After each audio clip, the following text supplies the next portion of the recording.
los problemas que mandé.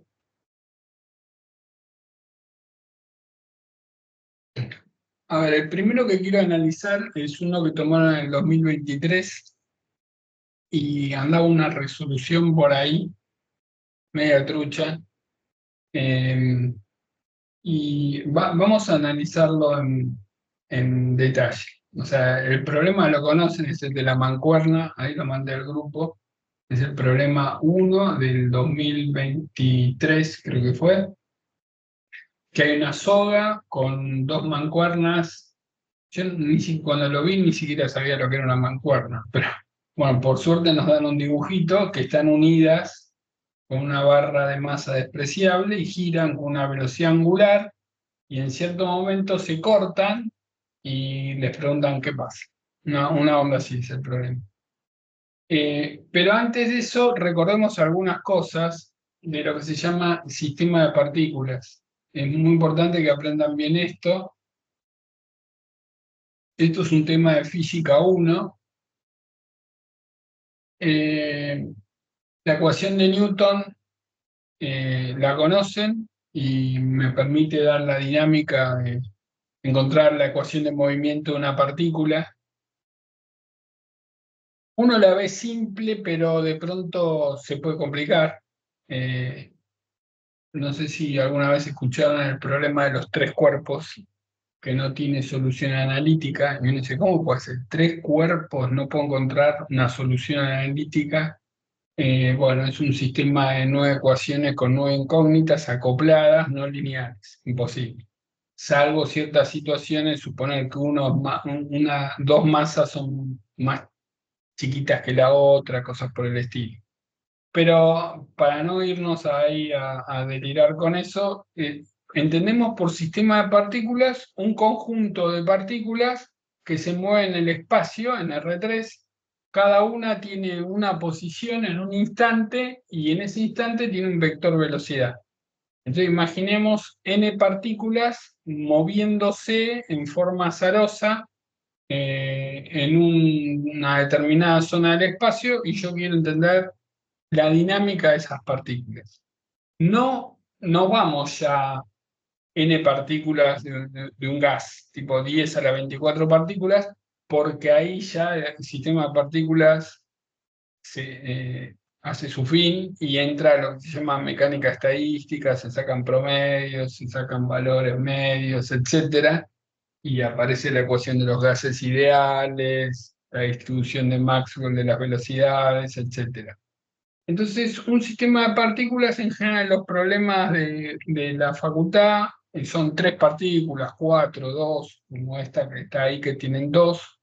Tienen que saber algunos conceptos de centro de masa, centro de gravedad, velocidad del centro de masa, aceleración del centro de masa y los teoremas de conservación. Con el centro de masa y el centro de gravedad, en general la mayoría cree que es lo mismo, pero no es lo mismo.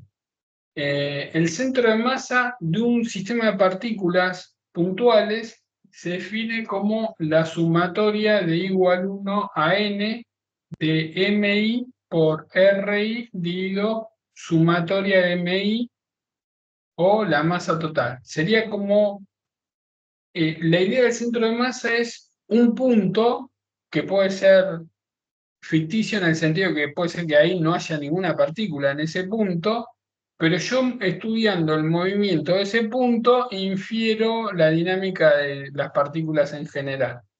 Entonces, fíjense que esa fórmula pesa más a la partícula más pesada, pesa en el sentido que le da prioridad. Eh, porque si tengo una partícula muy masiva, el centro de masa es prácticamente el centro de esa partícula. O sea, si yo analizo el centro de masa entre la Tierra y la Luna, va a estar más cerca de la Tierra que de la Luna.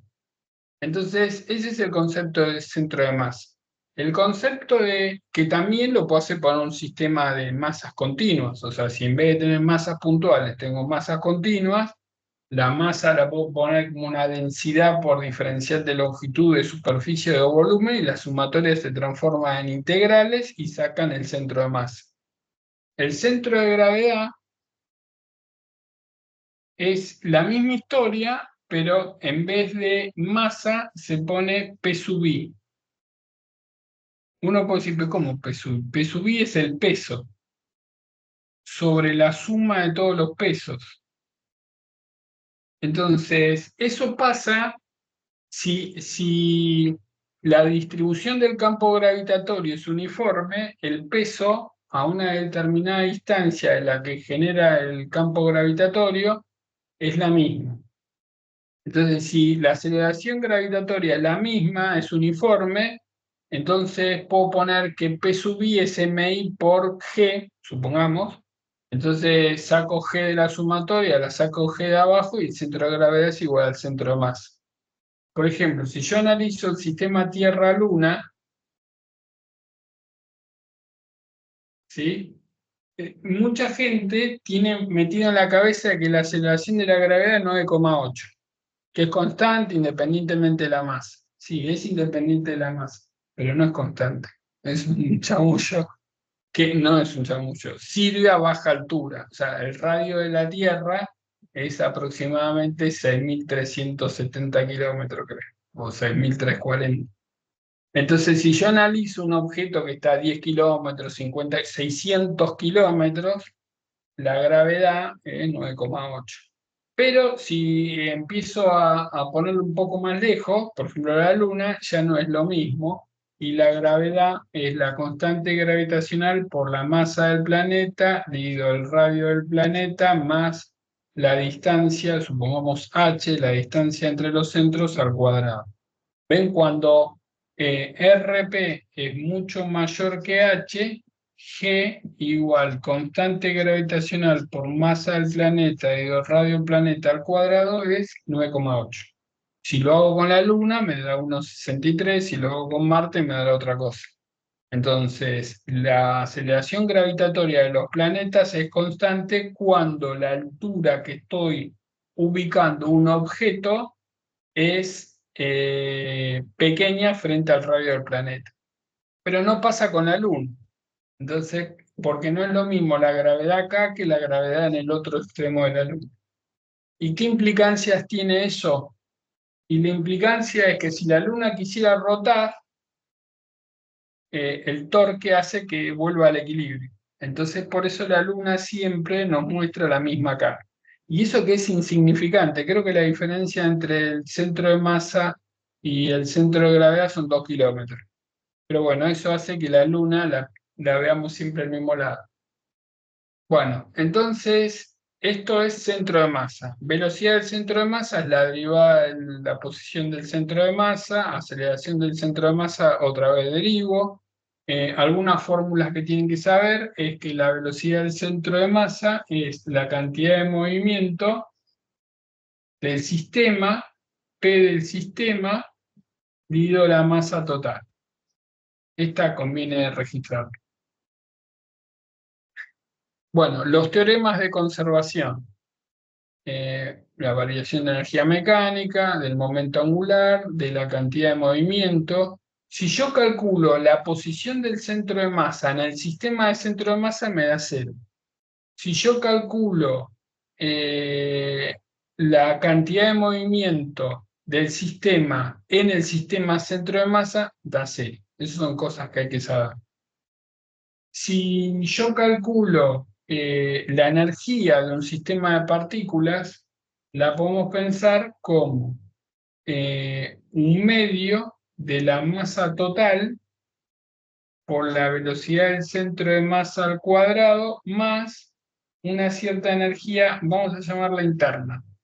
Esa energía es la energía de movimiento de las partículas en el sistema de laboratorio. O sea, siempre tienen un sistema centro de masa y un sistema de laboratorio. Entonces acá depende si las partículas están rotando, si no están rotando, etc.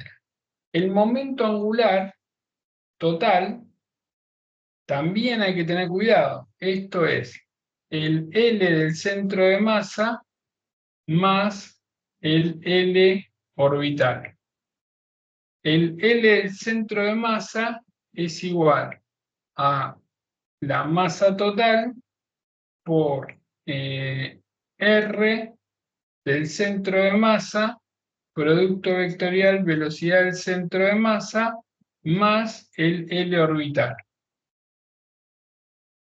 Bueno, una vez que tenemos en claro todas estas cosas, vamos al problema. Entonces, el problema tenemos, si hacemos una vista aérea, tenemos un centro de giro, acá tenemos un radio R, acá tenemos una partícula de masa M, acá tenemos una longitud L y acá tenemos una partícula de masa M. Entonces, y esto está girando. Sí, claramente la cantidad de movimiento del centro de masa no es constante, ¿por qué? Y porque está cambiando la dirección, ¿sí? Pero de pronto en un momento esto se corta. O sea, esto está girando y en un momento hace ¡paf! Se corta y ahí empieza su movimiento. Obviamente que es como una piedra, ¿no? Cuando se corta la soga, la piedra sale en forma tangencial. Por lo tanto, el centro de masa, que lo podríamos ubicar, ¿no? R, el centro de masa, sería la masa M por R más la otra masa por R más L dividido M más L. O sea, sería 2M por R más M por L dividido 2M, o sea, sería R más L sobre 2. Esa sería la posición del centro de masa. Bueno, puedo calcular la velocidad del centro de masa, porque la velocidad del centro de masa la puedo pensar como R del centro de masa, como P del sistema dividido la masa total. Entonces, podemos calcularlo de esa forma, decimos que la velocidad del centro de masa es igual a P del sistema dividido la masa total. P del sistema es una masa por su velocidad, y su velocidad es omega por R, más la otra masa por su velocidad, que es omega por R más L. Todo dividido la masa total, que es 2M. Entonces, hacen las distributivas, despejan y sacan que la velocidad del centro de masa es omega por R más L sobre 2. Bueno, hasta ahí, ¿hay alguna duda? Supongo que no, pero si tienen dudas, pregunten. Bien, entonces, ahora viene la pregunta. ¿Cómo describo lo que me están preguntando? Describir no es solo cualitativamente, sino que tengo que justificar y explicar qué es lo que me está pasando. O sea, cómo digo, esto viene por acá y la explicación es tal cosa. Entonces, cuando se corta la soga, las partículas que quedan ahí, eh, yo puedo decir, mi sistema es este. Entonces, sobre ese sistema no hay ninguna fuerza exterior, por lo tanto, la cantidad de movimiento va a ser constante, por lo tanto, el centro de masa se va a mover así. Bueno, pero también tengo estas dos masitas que venían girando con omega. Entonces, esto no vuela que se va a mover así rígidamente la mancuerna cuando la corto de la soga que estaba unida con el medio. Entonces, siempre se tienen que preguntar en este tipo de problemas qué se conserva. Entonces, la pregunta es, ¿se conserva la energía? ¿Se conserva el momento angular? Entonces, yo tengo que ver si esas cosas pintan o no pintan. Entonces, si uno dice si se conserva la energía, por ejemplo, el momento angular se conserva sí o sí. ¿Por qué? Porque antes de que se corte la soga, la tensión es una fuerza central. Siempre que tienen una fuerza central, el momento angular es constante. Y cuando la soga no está, que se corta, tampoco tengo un torque que haga cambiar el momento angular, o sea, podemos decir que L inicial es igual a L final, ¿sí? Es un vector. ¿Puedo decir que la energía se conserva? Bueno, la tensión no hace trabajo cuando está girando. O sea, ese sistema está girando, pero la tensión no hace trabajo. ¿Por qué? Porque es perpendicular al desplazamiento. Y cuando lo corto, bueno, se supone que esto está arriba de una mesa, así que no tengo ninguna fuerza exterior, así que la energía inicial es igual a la energía final. Por lo tanto, yo lo podría hacer así, o lo podría hacer así, y tendríamos que cruzar los dedos que dé igual. Entonces, si vamos por la conservación de la energía, ¿sí? Si yo digo la energía inicial es igual a la energía final, digo, antes de que se corte la soga, ¿qué energía tengo? La energía cinética de las dos partículas. O sea, tengo un medio de la masa por la velocidad de esta partícula, que es omega cuadrado por r cuadrado, más un medio de la masa por la velocidad de esta otra partícula, que es omega cuadrado por r más l al cuadrado. Esa es la energía inicial. Ahora, cuando se corta la soga, recuerden que la energía es la del centro de masa más la energía interna, ¿sí? Entonces, la energía del centro de masa, que es un medio de la masa total, que es 2m, por la velocidad del centro de masa al cuadrado. O sea, por r más l sobre 2 al cuadrado por omega cuadrado. Más.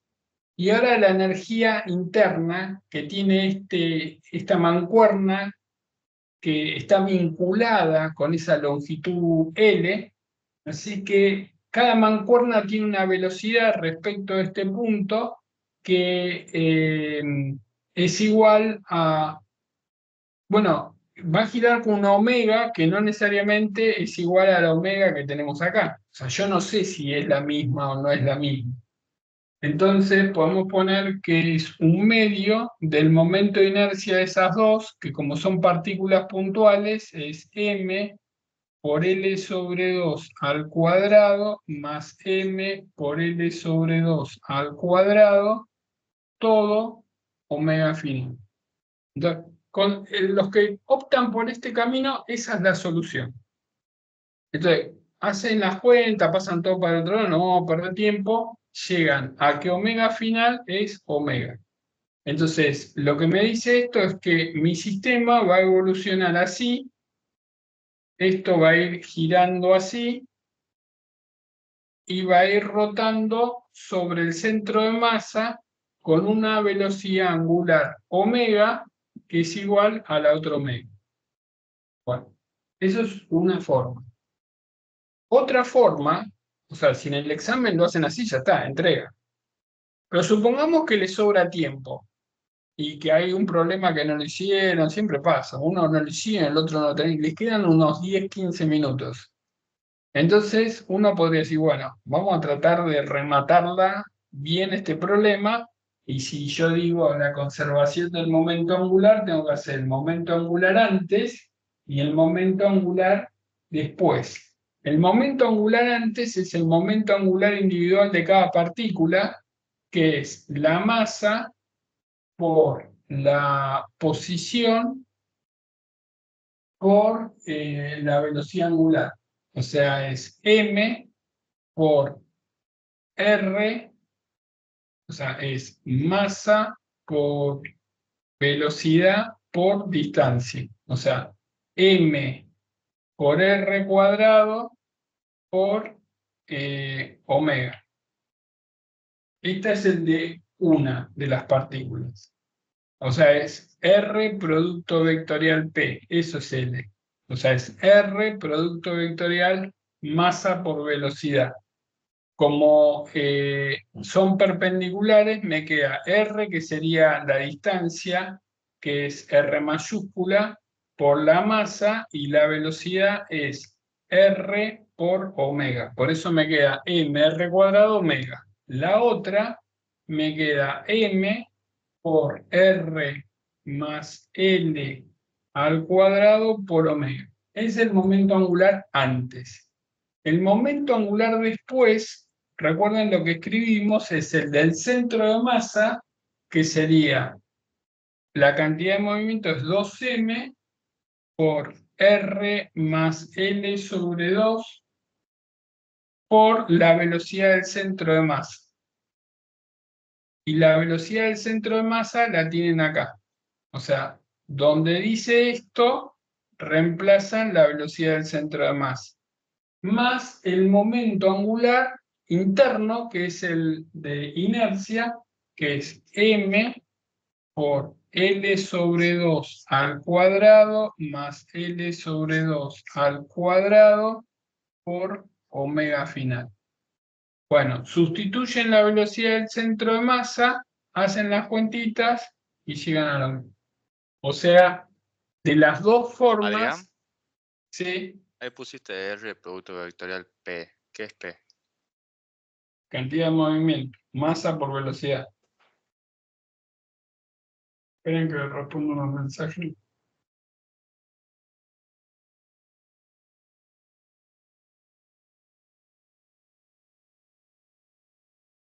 L, borro el problema este y ya está. Vamos a aclarar lo del L. El L es el momento angular. El momento angular es R producto vectorial P cuando es una partícula.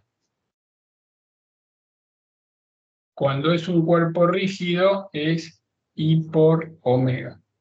Esto es cuando es un rígido. Entonces, siempre, por ejemplo, si yo tengo un disco así, viene una partícula que tiene una velocidad v de masa m y queda dosado y esto empieza a girar, el momento angular este es masa por velocidad por la distancia que es r. Entonces, en el caso de la partícula esa que estaba girando, podía sustituir v por omega por r. Bueno, entonces este es un problema heavy. Vamos a pasar a un problema más corto, como el que está acá, el último que mandé. Es excelente este problema porque uno mete la pata. Es el problema que hice de la cancha de hockey. Me ponen una cancha de hockey así y acá esto es L. Y acá esto es L sobre 2 y acá hay dos discos negros y viene un disco blanco y le pega, pum, y estos salen así y me dan la masa del disco y me dicen a qué velocidad se debe impulsar el disco para tener éxito y invocar los discos negros en las esquinas. No sé no sé jugar al hockey, pero no sé para qué lo tienen que colocar. A ver, cancha de hockey sobre hielo, vista desde arriba, ustedes golpean los dos discos negros con el blanco de manera de lograr que los dos discos negros reboten contra las paredes justo en las esquinas. Bueno, uno cuando ve un problema de estos, ¿qué plantea? Conservación de la cantidad de movimiento, conservación de la energía. O sea, ¿qué voy a hacer? Uno plantea eso, pero se come un detalle. No me dicen el radio del disco, pero son discos.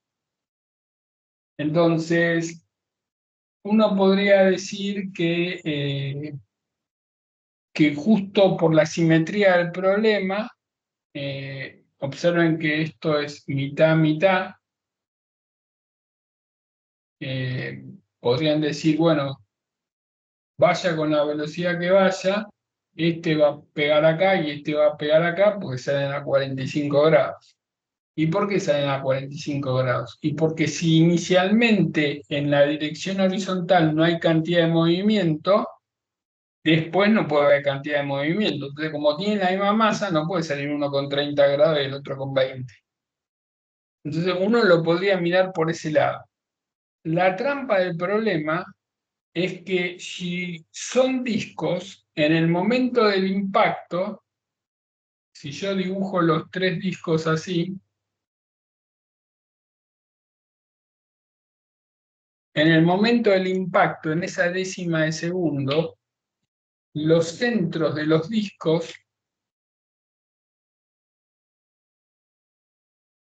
forman un triángulo equilátero. ¿Y cómo sé que forman un triángulo equilátero? Y porque la distancia entre los centros es 2R para todos.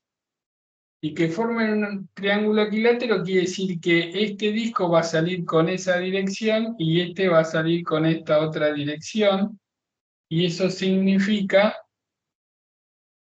que este ángulo de acá va a ser 30 grados y este ángulo de acá va a ser 30 grados porque el ángulo equilátero es 60. Entonces, si salen a 30 grados, no importa la velocidad con la que le pegue el blanco, nunca van a pegarle en la esquina. Porque para que le peguen en la esquina tendría que salir a 45. Bueno, está muy bueno el problema porque uno en el medio del examen con los nervios, lo que nunca se le ocurre es hacer una especie de instantánea del momento del impacto. O sea, no hay chance que uno diga. Entonces tienen que saber que cuando tienen los problemas de choque, tienen que prestar atención si son partículas puntuales o bolas. Porque si son bolas, tienen radio. Si son discos, tienen radio. Entonces, aparte de la conservación de la cantidad de movimiento y la conservación del momento, en la conservación de la energía, hay un tema de geometría. Y el tema de geometría es que cuando impactan los discos, entre los centros se forma un triángulo equilátero. ¿Lo ven? Pregunten si no lo entienden, ¿eh? No es fácil verlo, ¿eh? Parece estúpido, pero no es fácil, porque uno en medio del examen plantea conservación de la cantidad de movimiento y conservación de la energía y llega a un resultado erróneo. Eh, Medio guachiturro el problema porque uno con los nervios no ves. Y lo que tampoco en general en los choice, uno nunca pone ninguna es correcta o no lo van a poder lograr.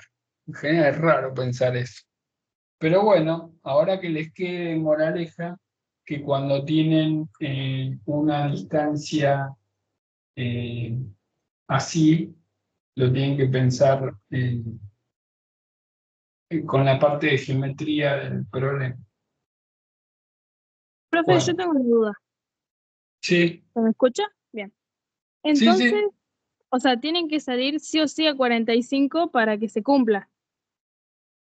Claro, pero a 45 no pueden salir. Ah, entonces no se puede lograr la respuesta y ya está. Claro, pero ¿ves por qué salen a 30?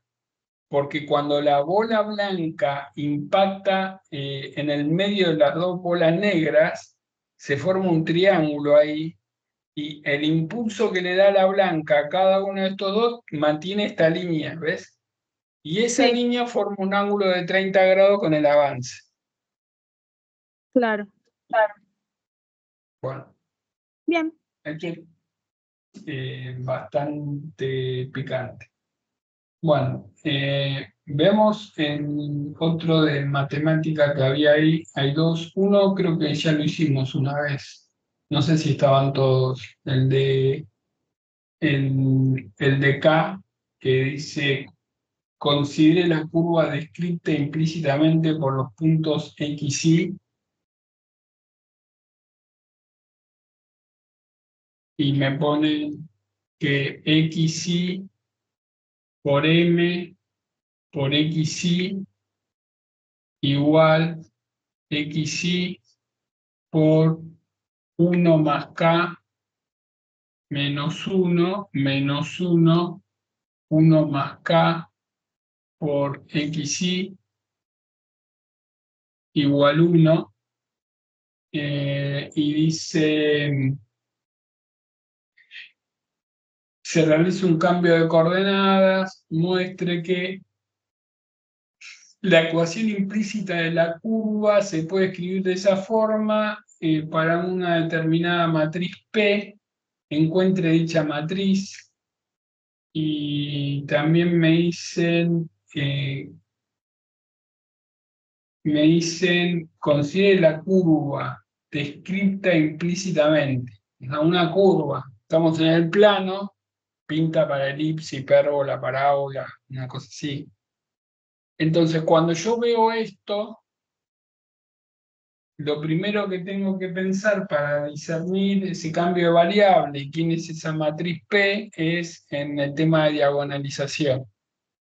Entonces, en el tema de diagonalización, yo tenía una matriz A y la podía escribir P como lambda 1, 0, 0, lambda 2 por P traspuesto.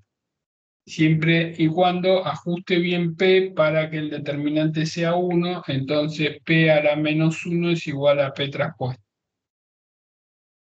Bueno, cuando tienen un problema así, hay veces más que leerlo, es decir, esto es diagonalización, saco los autovalores, saco los autovectores y el mismo ejercicio me va a llevar a la respuesta. Entonces uno agarra y dice, bueno, agarro esta matriz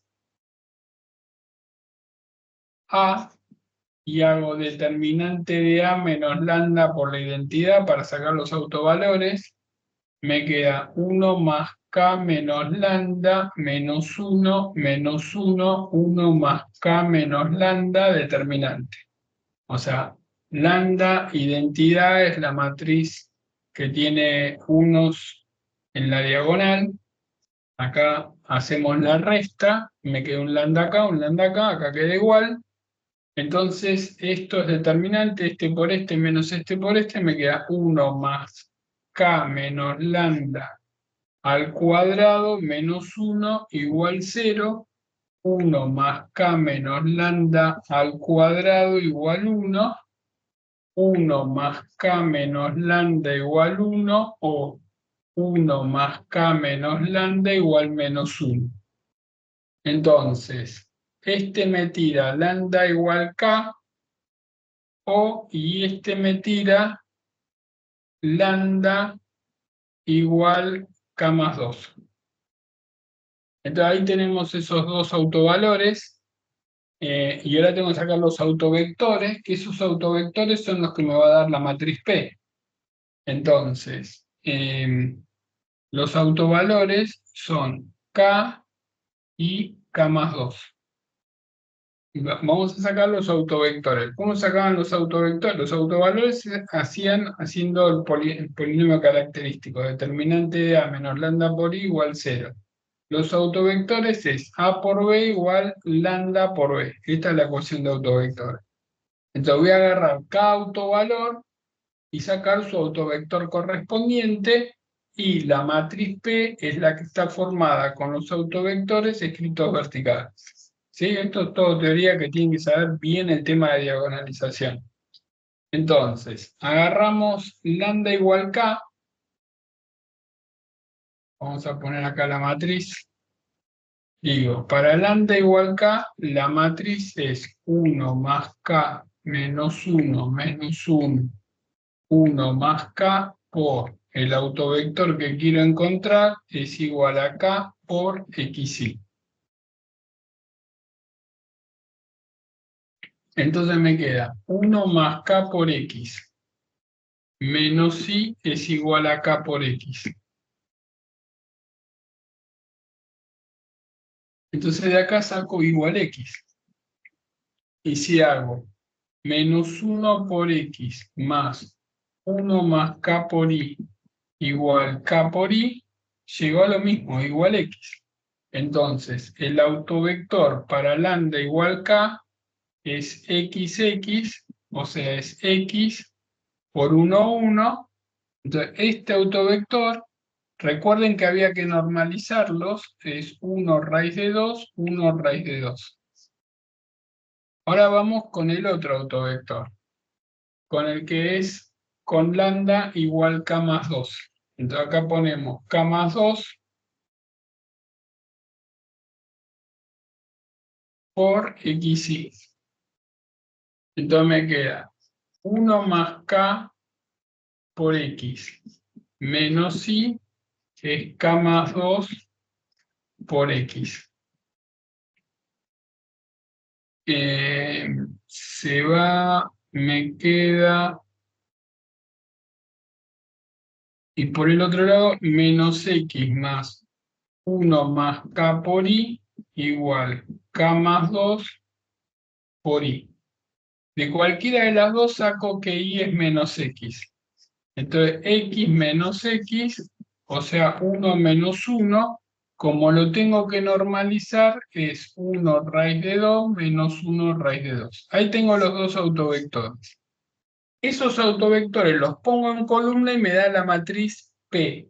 Pero recuerden que tienen que poner las columnas de forma tal de que el determinante me dé 1.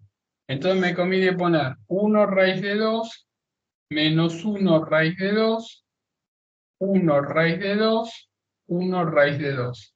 Esta es la matriz P y observen que el determinante de P es 1.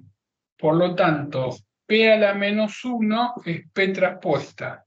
O sea, 1 raíz de 2, 1 raíz de 2, menos 1 raíz de 2, 1 raíz de 2. Y la matriz diagonal es la que está formada por los autovalores. Entonces, en síntesis, podemos decir lo siguiente. Que la matriz A la puedo escribir como P, que es 1 raíz de 2, menos 1 raíz de 2, 1 raíz de 2, 1 raíz de 2, por este autovector corresponde a K más 2. Entonces va K más 2, 0, 0, K, y acá va la traspuesta que es la inversa. 1 raíz de 2, 1 raíz de 2, menos 1 raíz de 2, 1 raíz de 2. Ahí diagonalizamos la matriz.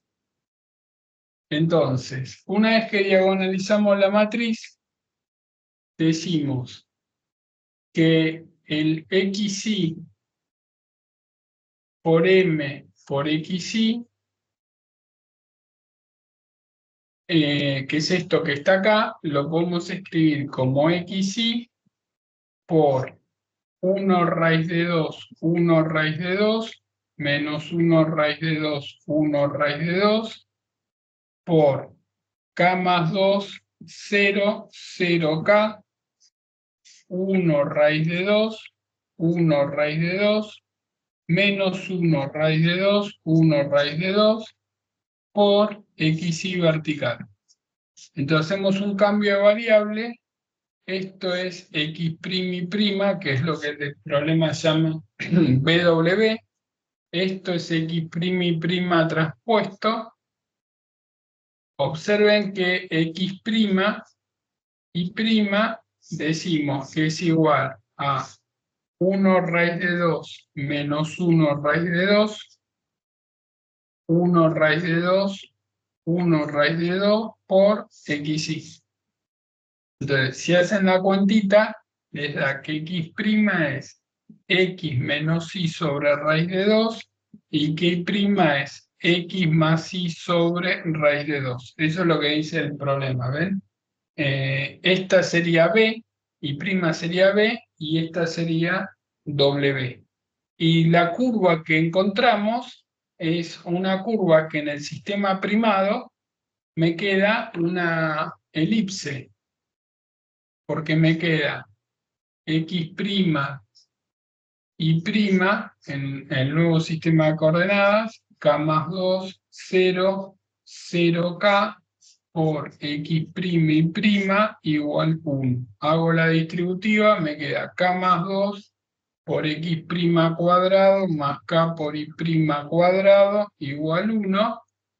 Entonces, depende del valor de k, pero si yo divido, si esto lo puedo escribir así, y esto así, bueno, k más 2 tiene que ser mayor que 0, y k mayor que 0, esto me da elipse. Y si de pronto este k más 2 es negativo y este es positivo, hay que ver si es posible, ¿no? Porque me quedaría k menor que menos 2 y k mayor que 0. Absurdo. Entonces, por ahí no va. Y si yo hago, la otra opción es k negativo y k más 2 positivo, bueno, me queda, si k está entre menos 2 y 0, ahí tengo un hipérbol. Si k es mayor que menos 2 y mayor que 0, o sea, si k es mayor que 0 es una elipse. Después, k igual 0, no es que no existe. Si k es igual a 0, esto se va y me queda un par de rectas. Y si k es menos 2, esto se va y me queda un par de rectas. O sea, hay que analizar todas las variantes posibles. Entonces, esto es un ejercicio muy denso, pero, o sea, cuando uno lo lee en el examen, apenas lo lee, por el formato del ejercicio se dan cuenta que es un ejercicio de diagonalización. Entonces hay que saber muy bien el tema de diagonalización, sacar los autovalores, los autovectores, qué representa, si es una elipse, si es una hipérbola, si es una parábola, etc. Pero el ejercicio medio que los confundía un poco porque ya les daban el cambio de variable. Entonces los chicos que rindieron ese examen, me acuerdo que pusieron el cambio de variable, empezaron a hacer cuenta, tuvieron 3 hojas haciendo cuenta y no llegaban a nada. Entonces había que pensarlo al revés, como hicimos recién, decir, esto es diagonalización, saco autovalores, saco autovectores, acelero y saco todo. Bueno, después hay un ejercicio más tranca, que es un ejercicio de matemática que me dan una función x cuadrado más y cuadrado más 1 sobre x cuadrado por y cuadrado. Me dice que saque los puntos críticos, que los clasifique, si son máximos, mínimos o puntos de ensilladura. Y bueno, eso no pasa nada. Derivan en x, derivan en y, igualan a 0. Hago de f a de x igual 0, de f a de y igual 0. Sacan los puntos críticos, obviamente ni x ni y tienen que ser, pueden ser 0. Después calculan el hessiano con f segunda xx, f segunda xy, f segunda yx y f segunda y se fijan las condiciones para que sea máximo, mínimo, punto de ensilladura. Si el hessiano es negativo, es punto de ensilladura. Si el hessiano es positivo y esto es positivo, es un mínimo. Y si el hessiano es positivo y esto es negativo, es un máximo. O sea, es una cuentita. Después la parte B me dice, bueno, lo mismo, pero restringido. O sea, me dicen, X está entre 1/2 y 5. X está entre 1/2 y 5. Y la Y está entre 1/2 y 5. Entonces acá me queda un hermoso cuadrado. Y acá ya tienen que decir, primero, el 0, 0 acá no está. Entonces, por el teorema de Bolzano-Weierstrass escriben, como la función no tiene singularidades en esta zona y la frontera pertenece a la figura de análisis, sí o sí voy a tener máximos y mínimos absolutos. Entonces, de los que encontraron acá, se fijan si hay alguno que esté acá. Pero si hay alguno, 2, 3 o ninguno, ni me calienta, porque yo sé que por el teorema Bolzano-Weierstrass voy a encontrar máximos y mínimos absolutos. Si hay algunos, bueno, esos son un candidato. Pero también tengo como candidato los vértices del cuadrado y tengo que parametrizar la frontera. O sea, parametrizo la frontera buscando max puntos críticos en la frontera. ¿Qué quiere decir parametrizar la frontera? Bueno, esto es una curva, esto es otra curva, esto es otra curva y esto es otra curva. Por ejemplo, la curva 1 es R de t igual, la X es 5, la Y es t, y t se mueve entre 1/2 y 5. Por lo tanto, meten la curva 1 en la función, me queda 25 más t cuadrado más 1 sobre 25t cuadrado, derivo y me queda 2t menos 2 sobre 25t cubo igual 0. De acá saco t cuarta igual 25, t igual raíz de 5 o t igual menos raíz de 5. Este se va, raíz de 5 está acá, o sea, va a haber un punto que es el punto 5 raíz de 5. Entonces acá tengo un puntito. Bueno, hago lo mismo acá, lo mismo acá, lo mismo acá. Tienen todos los candidatos extremos, uno por uno lo meten en la función y ahí van a sacar el máximo absoluto y el mínimo absoluto. O sea, los de matemática, si bien son onda lemon pie, tienen que hacer muchas cuentas. Bueno, después el ejercicio siguiente, el 3, acá viene algo que yo les digo siempre y van a ver lo potente de saber, de darme bola con lo que les digo. Me dice, porque así como el universo optimiza el tiempo, ustedes en los exámenes, el problema oculto es el tiempo. Entonces tienen que administrar bien el tiempo y tienen que administrar bien el miedo, las dos cosas. El miedo lo van a tener, o sea, que se hagan los guapos o las guapas, tipo, voy tranquilo y lo disfruto, se están mintiendo. O sea, uno entra en pánico en un examen, más exámenes tan definitorios como si es esperar el colectivo en el microcentro de una ciudad o estar frente al lago Nahuel Huapi. Entonces, hay cosas que uno tiene que saber. Por ejemplo, me dicen determinar el campo eléctrico sobre el eje simétrico de simetría de un anillo de radio R y densidad uniforme.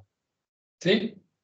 Entonces, los que vieron las playlists, estudiaron y se pudieron de escucharme, agarran y dicen pongo Z, pongo X, pongo Y, pongo el punto campo, 0, 0, Z, pongo el punto fuente, R coseno de tita, R seno de tita, 0, hago R menos R', me queda menos R coseno de tita, menos R seno de tita,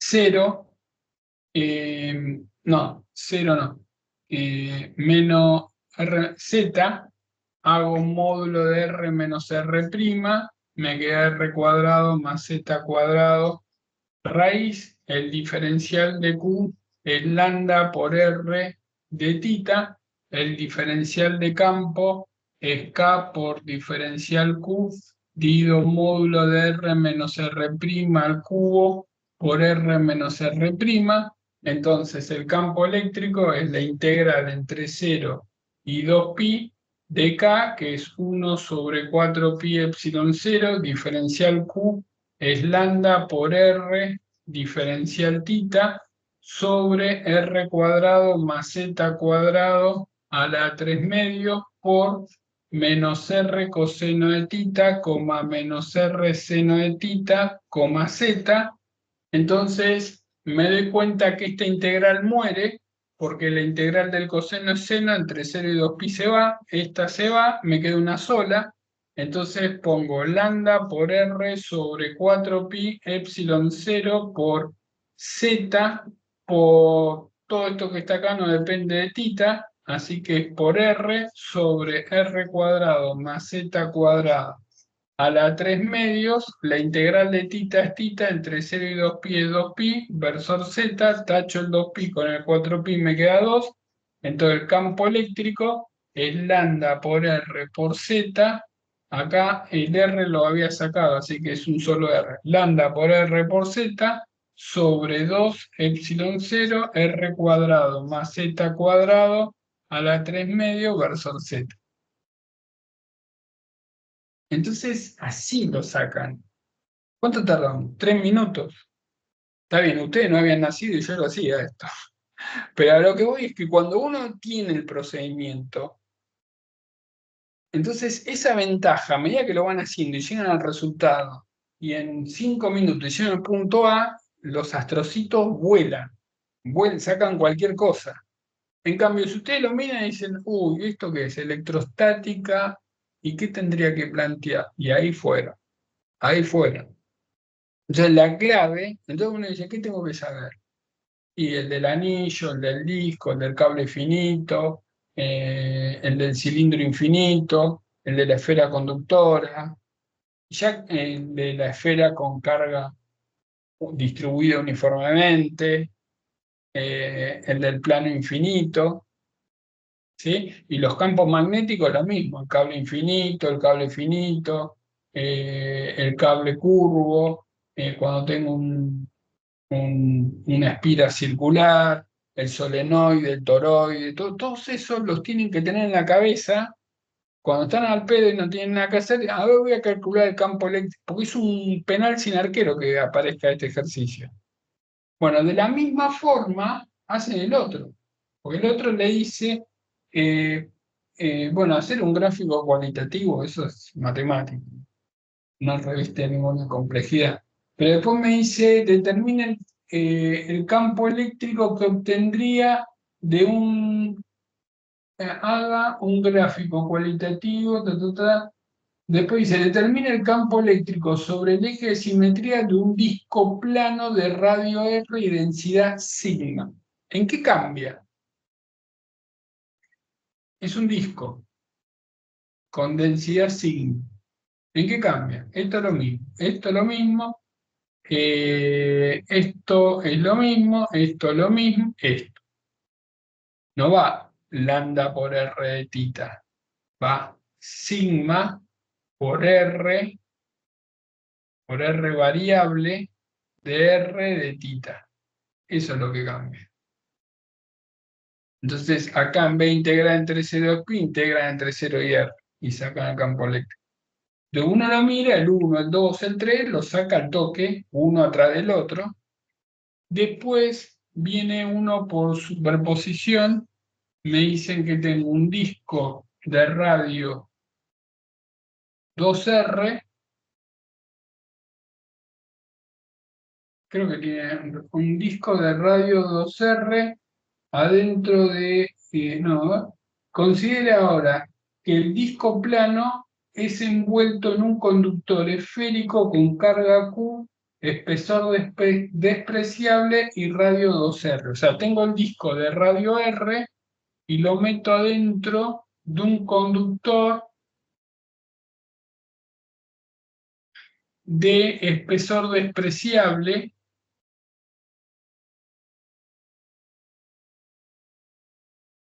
con carga Q, creo. Considera un disco un conductor esférico, carga total Q. Y me pide el campo eléctrico en el eje Z, una cosa así. Bueno, rápidamente, conductor, acá el campo acá adentro es 0. La carga del disco es sigma por pi por R cuadrado. Entonces, esto genera un campo, pero ese campo, como si yo hago Gauss entre el borde del disco acá, tendría una carga encerrada, cosa que no puede ser, induce una carga acá menos sigma por pi por R cuadrado de la cara interna y una más sigma pi por R cuadrado de la cara externa. Obviamente acá no es uniforme la carga, porque no tiene simetría, o sea, es como que la carga está distribuida en este disco, así que no es lo mismo cómo se distribuyen estas puntas que en la parte de arriba, pero es un conductor. El conductor da cartas de vuelta, o sea, una vez que tengo que el campo acá en el interior es cero, la carga ahí arriba se distribuye uniformemente porque el potencial en la esfera conductora tiene que ser constante. Entonces, la carga total fuera del conductor es sigma pi r cuadrado más q, y ahí sacan el campo eléctrico en el punto que quieren. Bueno, después, otro problema muy interesante, este de las esferas con un hueco, no sé si está Facundo, o no me acuerdo quién fue que me preguntó.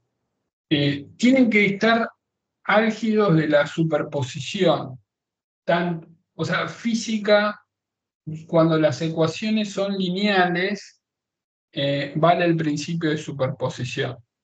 O sea, cuando dicen por superposición, al costado de la hoja, dicen, hago superposición porque las leyes de Newton son lineales. O sea, la fuerza, si sobre una partícula actúa una fuerza o n fuerzas, las ecuaciones me permiten sumar.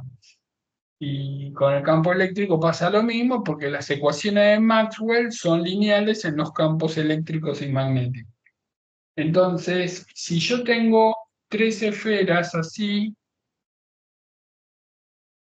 en los vértices de un triángulo equilátero atornilladas, y está bien que sean atornilladas, porque si no, se empiezan a alejar unas de otras, ¿sí? Hay un teorema que se llama, no me acuerdo, Earnshaw o algo así, Earnshaw, que me dice para un sistema esté en equilibrio por fuerzas electrostáticas sola, no puede estar nunca en equilibrio, se necesita otro tipo de fuerzas. Por ejemplo, en el átomo los electrones están en equilibrio con el núcleo, porque aparte de las fuerzas eléctricas se están girando, entonces aparece una fuerza ficticia.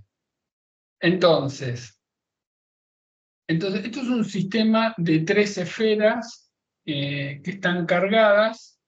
Ahora lo vuelvo a leer, pero hay una que tiene un agujero. Hicimos varios problemas en las playlists con agujeros. Dice, se tiene un sistema de tres esferas de radio R uniformemente cargadas, o sea, no son conductores, ¿sí?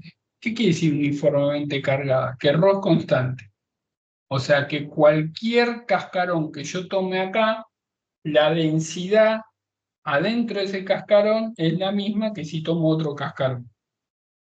Y acá hay un huequito que está a una cierta distancia d y que tiene un radio, que el radio interno de ese disquito es menor que r sobre 2. O sea, como que esto es r, el radio interno ese es r sobre 2. Bien, entonces me preguntan que calcule el campo eléctrico en el origen. Entonces, supongan que están en un examen y ven eso, y medio como uno dice, a duras penas podría calcular el campo eléctrico en una esfera cargada uniformemente. Eso lo puedo hacer por Gauss, uso lo que ρ es constante, pero tengo tres y me piden el campo eléctrico acá. No me lo piden acá en el kiosquito, en el centro del triángulo. Profe, Y una tengo pregunta. algo que me jode, que es el círculo S. Y después tengo otra pregunta que me dicen cuál debe ser la orientación, no, ¿cómo es? Una esfera es libre de rotar, o sea, esta. ¿De qué quiere decir que es libre de rotar? Que podría eventualmente girar, pero el sistema busca el equilibrio. O sea, si yo tengo un péndulo y lo suelto, es libre de moverse, ¿sí?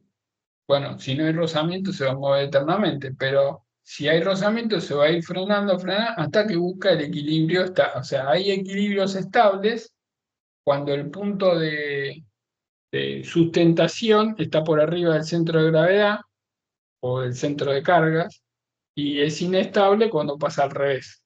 Inestable quiere decir que yo se aparta de esa posición y se va al tacho, se aleja. En cambio, estable es yo lo corro y vuelvo, lo corro y vuelvo. Eso es un equilibrio estable. Entonces, uno podría decir, y esto así como está para hacer superposición, en el sentido de dibujo las tres esferas así, y aparte dibujo el huequito. O sea, digo, esto más, acá está el triangulito este así, más esto tiene una carga Q, esto tiene una carga Q, esto tiene una carga Q, esto tiene una carga menos Q chica, no es menos Q grande. Tendría que calcular la proporción de carga que tiene ese hueco. O sea, yo puedo decir que ρ es Q sobre 4/3 de pi por R cubo, y puedo decir que es Q chiquita sobre 4/3 de pi por R chiquita al cubo. O sea, Q chiquita es Q grande por R chica sobre R grande al cubo. O sea, esta carga que tiene el huequito tiene que ser menos Q por R chica sobre R grande al cubo. Bueno. Ahora, estas tres que están acá generan un campo nulo, ¿sí? No en Saturno, en el centro, no en el centro.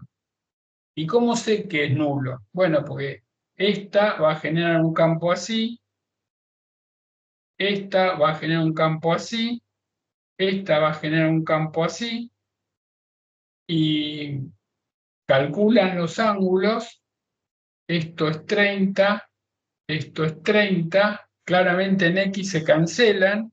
Y primero, las tres intensidades son iguales. Yo puedo calcular el campo eléctrico de una esfera conductora de radio R. Lo puedo calcular. No, esfera conductora no, esfera cargada uniformemente de radio R, puedo calcular el campo adentro y afuera. En este caso lo tengo que calcular afuera. Entonces eso lo puedo sacar. Pero lo que sé es que el que genera esta, el que genera esta y el que genera esta tendrán distinta dirección, pero tienen el mismo módulo. Entonces, en el eje X es E coseno de 30 menos E coseno de 30. Y en el eje Y es E seno de 30 dos veces, pues son las dos proyecciones, menos E. Entonces, claramente esto es 0 y seno de 30 es 1/2 por 2 es E, esto también me da 0. O sea, el campo eléctrico de estas tres esferas es 0. Entonces uno podría decir, bueno, las tres esferas cargadas uniformemente con carga Q cada una, y la de arriba que puede girar libremente con un hueco, es equivalente, el campo en el origen es equivalente al campo que genera el hueco en el origen. Bien, ahora, como esta puede girar, para que esté en equilibrio, no tiene que rotar. Para que no rote, la única chance es que el hueco esté acá, a una distancia d, entonces ahí no voy a tener un torque, porque el campo eléctrico que genera este huequito en el punto este es en la dirección esta que está acá. No, la primera parte era simplemente calcular el campo eléctrico acá. Ese es un punto. El otro punto es qué fuerza ejercen estas dos cargas sobre la carga que está arriba. Se los tengo que decir rápido porque tengo otro grupo. Bueno, como la primera parte está clara. O sea, el campo eléctrico resultante es el que genera el hueco en el origen, que está a una distancia d, y la carga de ese hueco es Q por R chica sobre R grande al cubo. Para que esté en una situación de equilibrio, tiene que estar acá el huequito o tiene que estar acá. Uno va a ser estable, el otro va a ser inestable. ¿Por qué? Porque estas dos están clavadas, esta puede girar, y para que no gire, lo que necesito es que las fuerzas que generan estas dos sobre la esfera de arriba y sobre el huequito tengan la línea vertical. Entonces, si tiene la línea vertical, no va a girar. Ahora, ¿cómo calculo la fuerza de estas dos sobre este sistema? Entonces, este sistema lo puedo representar como que tengo dos cargas. Una carga Q debido a la esfera llenita, sin huecos, y una carga así, ubicada en otra distancia. Entonces, para calcular la fuerza, tengo que calcular la fuerza que ejercen estas dos sobre esta carga y sobre esta otra carga, que claramente en la dirección horizontal no van a tener componentes, van a tener componentes en la dirección vertical. Pero es como que la esfera de arriba con el hueco la describo como una esfera llena más un hueco. Entonces, la fuerza total es la fuerza sobre la esfera llena, como que tiene toda su carga en el centro, más más el hueco que tiene toda su carga en el centro del hueco. Entonces, la suma de esas dos fuerzas me da la fuerza resultante sobre la carga que está arriba. Bueno, no pudimos terminar todos los problemas, creo que me quedó uno. Después lo hacemos. eh, Así que y tengo otro, tengo dos o tres más que me faltan. Bueno, los vamos a seguir así. Así que pasen en limpio estos problemas. Si no los entienden, me escriben por privado, puntualmente. Esta parte no la entiendo. Durante el día se me complica porque estoy explicando, pero les mando un audio en algún momento. Y vamos a seguir sumando problemas del IBE y problemas ¿cómo se dice? De conceptos. Así que seguramente hagamos una clase intermedia yo mandé problemas de óptica física, porque uno siempre repite lo mismo con el afán de hacer los problemas del IB.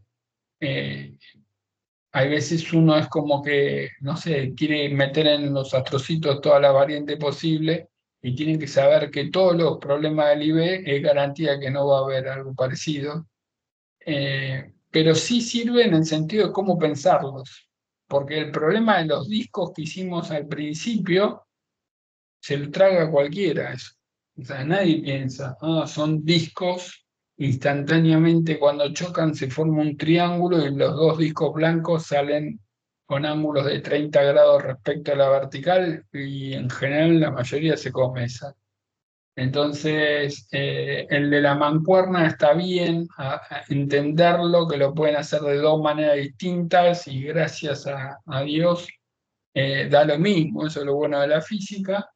Y los problemas de matemática, fíjense que si bien son simples, son largos. Entonces hay que manejar bien todo lo que es máximos, mínimos, cuando son sin restricción, con restricción, Bolzano-Weierstrass, etc.